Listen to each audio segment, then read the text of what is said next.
नमस्कार मित्रमैत्रिणींनो, आपल्या आजच्या सुंदर कथेचं नाव आहे गोड हिटलर. अमोघ निकिताला घरी भेटवायला घेऊन आला तेव्हा सासूबाईंनी अगदी हसून स्वागत केलं, पण तेव्हाच बजावलं, लग्न होऊन या घरात अमोघची बायको म्हणून येशील ना, तेव्हा बायकोसारखीच वाग. उगाच अर्ध्या चड्डीत घरभर दिवसभर फिरायचं नाही.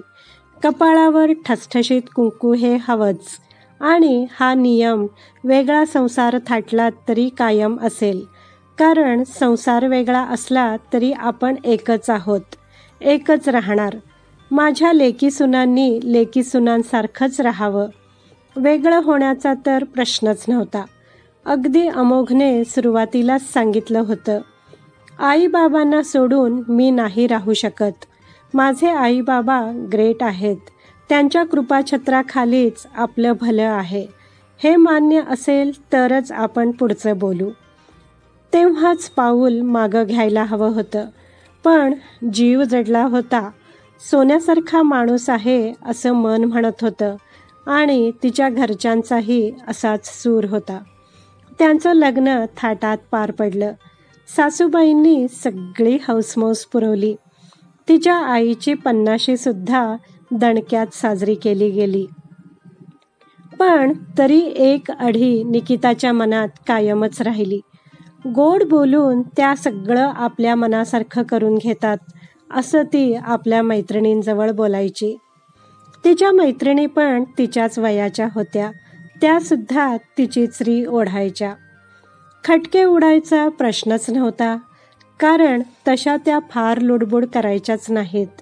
उलट कधी ती ऑफिसचं काम घरी घेऊन आली तर बसल्या ठिकाणी चहा आणून द्यायच्या. आपल्या सुनेचं कशा पद्धतीचं काम आहे हे समजावून देखील घ्यायच्या. त्यावर गप्पाही मारायच्या. असं सगळं छान छान म्हणता म्हणता तुला पोळ्या कशा ग जमत नाहीत असं जेवायला बसताना विचारायच्या. उद्यापासून 4 पोळ्या लाटल्याशिवाय जेवायचं नाही असं बजावायच्या देखील. सकाळी जमणार नसेल तुला तर रात्री 4 पोळ्या लाटायच्याच. तिच्या हातात फक्त जी हुकूम म्हणायचंच बाकी होतं, कारण अमोघ अमेय सुद्धा निमूटपणे तिचं ऐकायचे. दोघं इतके कर्तबगार, हुशार, पण डायनिंग टेबलवर वहीच्या पुठ्ठ्याने क्रिकेट खेळायचे, त्यात भांडायचे, अगदी हमरी तुमरीवर यायचे ते. आईचा धपाटा खाल्ला की दोघंही पसार व्हायचे. हे सगळं तिला खूप आवडायचं, पण मन मान्य करायला तयारच नसायचं. अमोघ म्हणायचा सुद्धा तिला, तू पण ये ना ग खेळायला, आई त्यावरून रागावणार नाही तुला. पण तरी ती आपल्यापुरतंच अलिप्त राहायची. ही अवस्था प्रत्येक विवाहित मुलगी नव्या घरात रमेपर्यंत अनुभवतेच. मग एका क्षणी तिला कळून चुकतं की ही आपलीच माणसं आहेत, आता आपली हीच ओळख आहे. मग ती देखील त्या अथांग नदीच्या पात्रात स्वतःला अलगदपणे सोडून द्यावं तशी उतरते. त्या क्षणाची ही गोष्ट. अमोघच्या घरात पहिल्या वर्षी रंगपंचमीला नव्या सुनेला साडी घेण्याची पद्धत होती. वर्कलोडमुळे म्हणा किंवा तिला उत्साह दाखवायला जमलं नाही म्हणून म्हणा, सासूबाईच साडी घेऊन आल्या. नल्लीची मीनाक्षी डिझाईनची जरीतारी कडा असलेली साडी खूपच सुंदर होती. आवडणं न आवडणं शेवटी मनाचे खेळच असतात. तशी ती साडी छानच असूनही तिचं मन मान्य करायला तयार नव्हतं. तोंड देखलं जितकं अप्रूप दाखवायचं तेवढा दाखवून तिने प्रसंग साजरा केला, आणि निर्विकारपणे साडीची रवानगी कोंडवाड्यात कपाटात म्हणजेच वॉर्डरोबमध्ये केली. तेव्हाच एक गोष्ट घडली. घरी काम करणाऱ्या सविताबाईंच्या मुलीचं लग्न ठरलं. त्या मुलीच्या जन्माआधीपासून सविताबाई अमोघच्या घरी कामाला होत्या. त्या बोलताना सासूबाईंबद्दल खूप कृतार्थतेने बोलायच्या. माझी मुलं पदवीधर झाली ती या बाईंच्या शिस्तीमुळेच. मला बचतीची सवय लागली ती या बाईंमुळेच. मला वाचनाची आवड या बाईंनीच लावली. तिचं असं बाई पुराण सुरू झालं की थांबायचंच नाही. तर अशा सविताबाईंच्या मुलीचं लग्न ठरल्यावर केळवण करणं हे गरजेचंच होतं. मग सविताबाई गावाला जाऊन पत्रिका ठेवून आल्यानंतरची तारीख ठरली. तयारीला तसा वेळ होता. सविताबाईंचा खास आवडता बेत ठरला मटण आणि पुरी आणि गोडाचा म्हणून गाजर हलवा. सासूबाई एक एक ठरवत असतानाच अचानक अमोघच्या चुलत बहिणीकडून फोन आला. अचानक तिची तब्येत बिघडली होती आणि इमर्जन्सीमध्ये ऑपरेशन करण्याची वेळ आली. काकूशिवाय कोण धीर देणार? अमेय म्हणाला, आमची चुलत भावंडंसुद्धा मानसिकरित्या या काकूवरच अवलंबून असतात. काकूनी सांगितल्याशिवाय त्यांना काही पटतच नाही.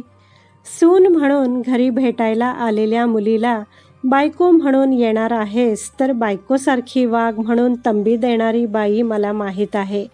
त्यापुढं हे गोडवे काय कामाचे? असं म्हणत निकितानं ते सोडून दिलं.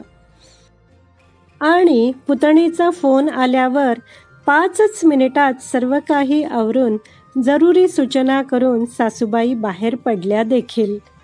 त्यात सविताबाईंच्या केळवणाचा विषयही होता. पण तोपर्यंत मी परत येईन असा त्यांचा अंदाज होता. पण तो अंदाज खोटा ठरला.